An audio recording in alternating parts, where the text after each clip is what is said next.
This is why I'm filming this podcast episode, I just realized, because I wish 10 years ago someone had told me that I wasn't crazy. If you talk to yourself constantly and have ever wondered, is this normal?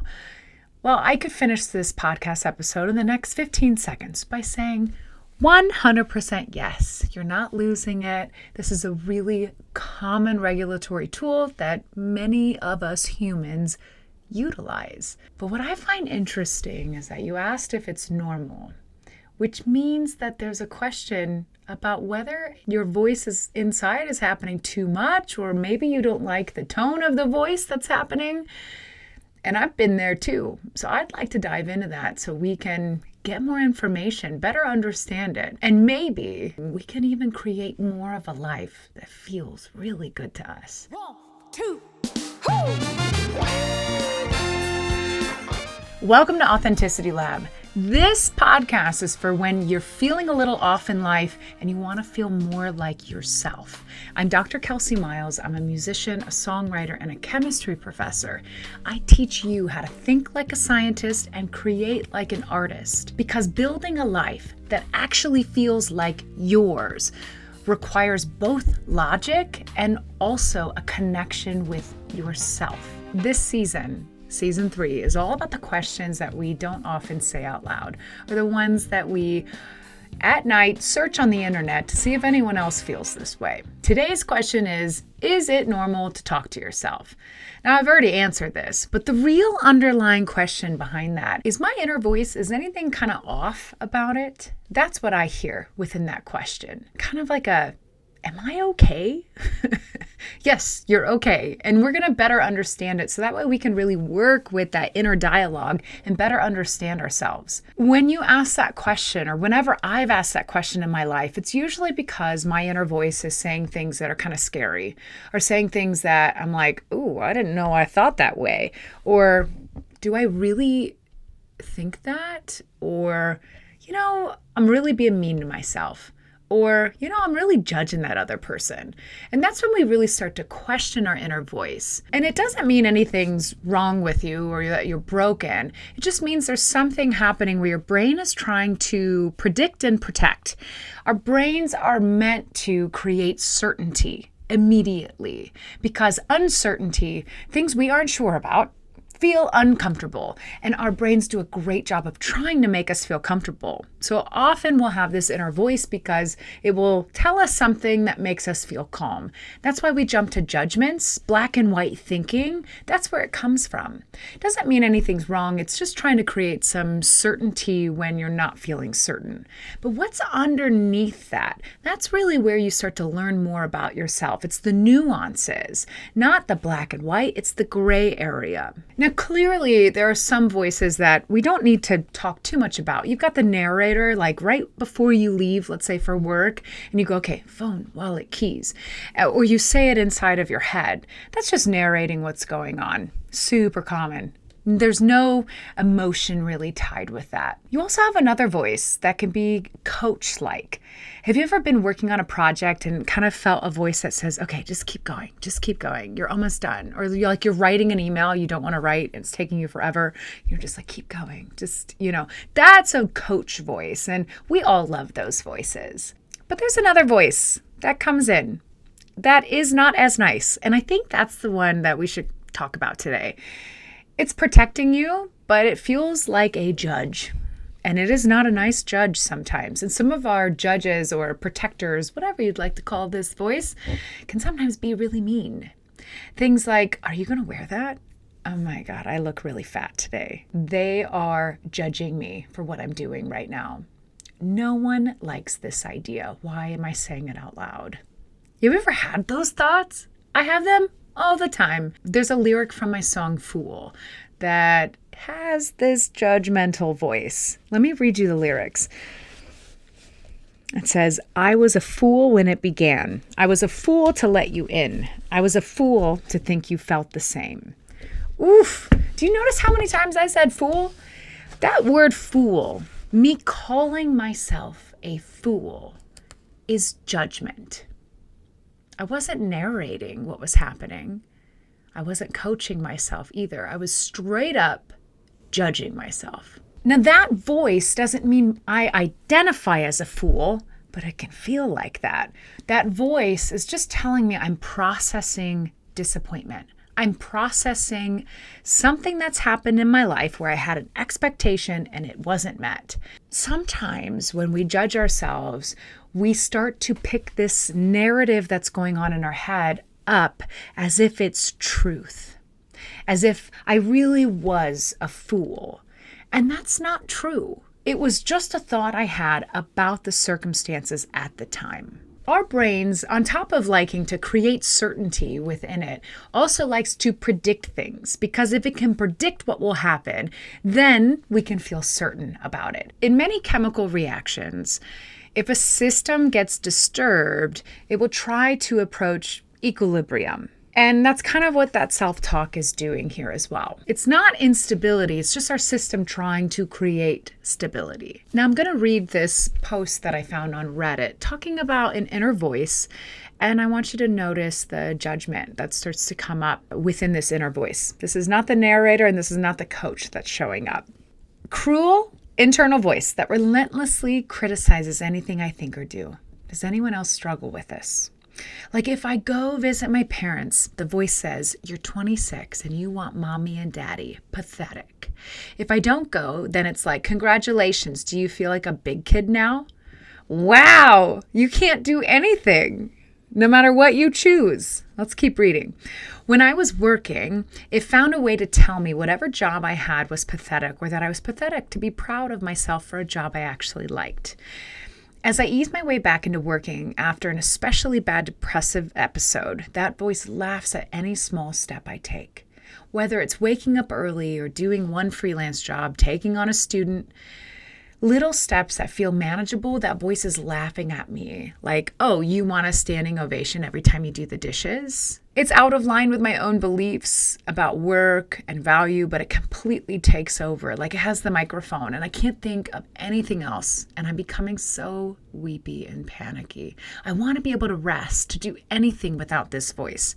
Everything it says is a gut punch. In this post, what I want to first highlight is that this person is highly aware.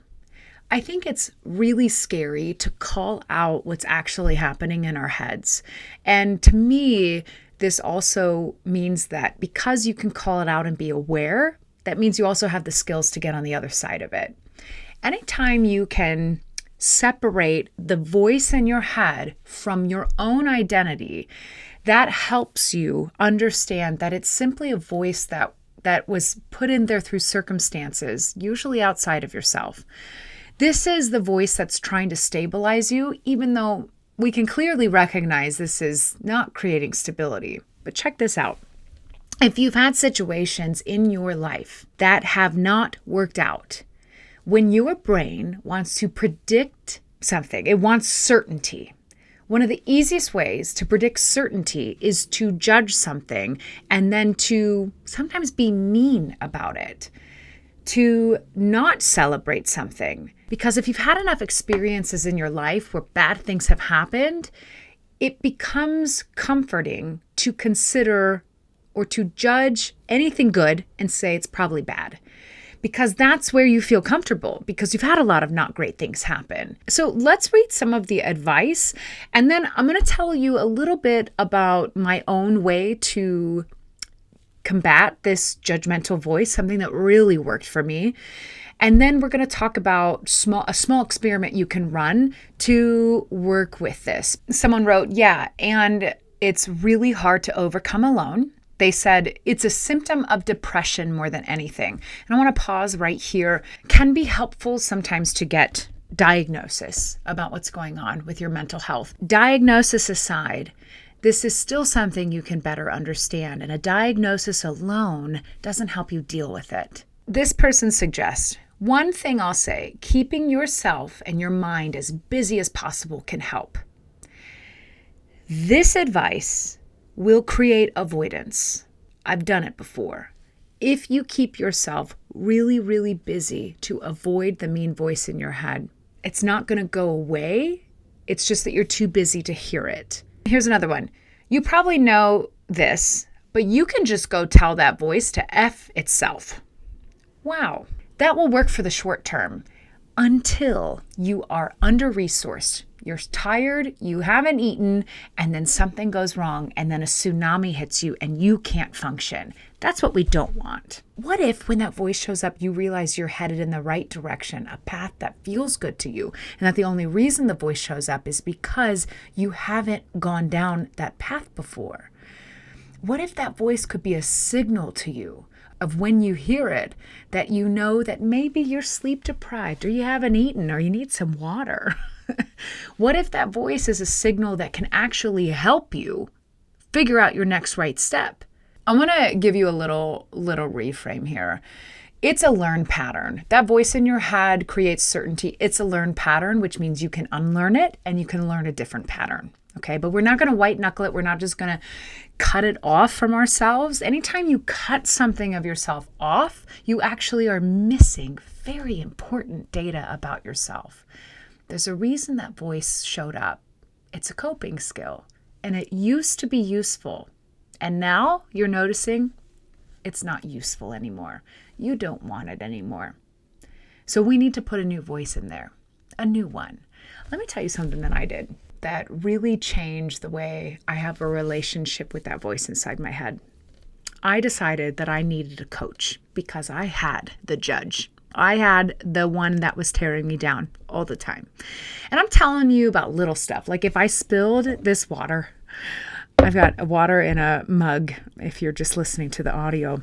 And if I spilled this, let's say, I don't know how many years ago, maybe like 10 years ago. If I spilled it, it would have been a catastrophe. I would have absolutely been so mean to myself. I would have been like, well, I told you, you should have been more careful, and you always mess up and you always spill things and you can't always get it right. Or like if I missed a doctor's appointment, which definitely has happened, I would just berate myself.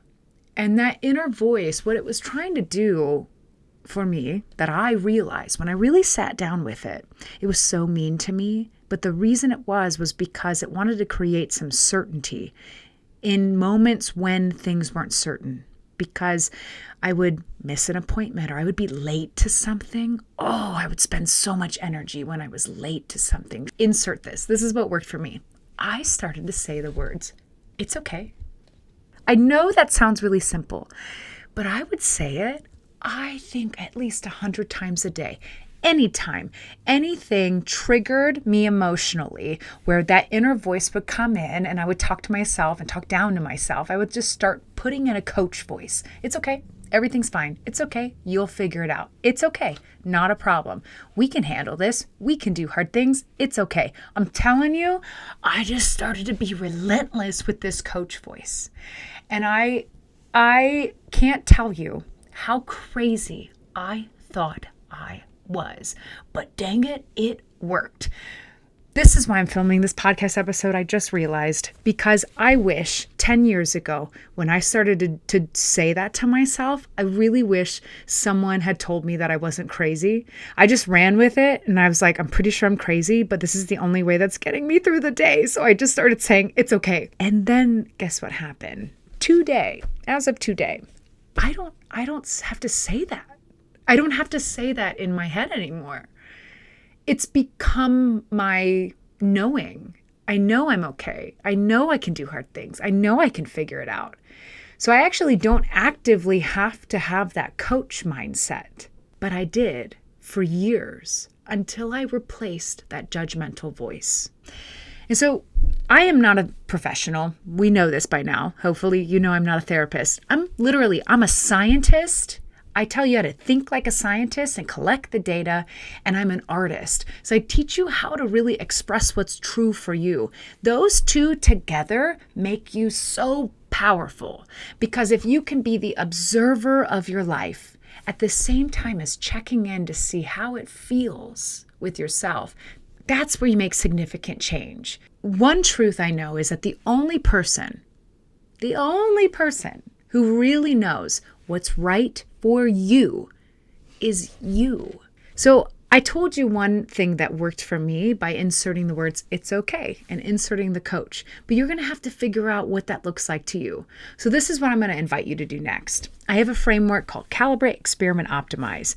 We have to first get really clear, and that's kind of what we've already done. We've gotten really clear about the voice that you hear inside of your head. Get really honest with yourself. What is it saying? Is it a narrator? Is it a coach? Is it judgment? And if it bothers you, you might ask a question. You might say, I wonder what my life would be like if I didn't have that voice inside my head. Like the Reddit posts we read about them feeling pathetic. I bet that person has a question of what would my life be like if I didn't feel that right now? So then what you're going to do is you're going to design a small experiment. What one thing could you do to find out more data about that question? It could be, I'm going to call a friend. I'm going to tell them what's going on. And I'm going to really be open to listening to them. I'm going to insert a coach voice. I'm going to say, you might think that. And talk to yourself. You might think that. And I'm going to do it anyway. I'm going to pause when that happens. I'm going to take one big deep breath in and out. And I'm going to see if that voice gets a little quieter. That could be your experiment. That's it. What we're going to do is we're going to collect some data to figure out how to grow your capacity, because it's hard to just ignore a voice like that. It is. I have more episodes on this. I'll link them in the show notes. This is called Your Inner Critic, where I really go into depth with this. This is from season 2. Talking to yourself does not mean you are unstable. It just means that you're trying to calibrate. And you'll build self-trust when your inner critic starts to feel more collaborative and not a critic. Here's what I have for you. I do have a free mini course. If you want to try an experiment, I've got short videos and a worksheet that you can have for free. And I will guide you through this process so that you can get on the other side of not knowing. Every small step you take, that's how you build self-trust. I'm talking about real impact in your life that helps you develop a foundation that's unshakable. Thank you so much for listening to this week's episode of Authenticity Lab. Remember, you build self-trust with every small experiment you take. So be bold, be curious, and be you. Yeah, that house will always call you.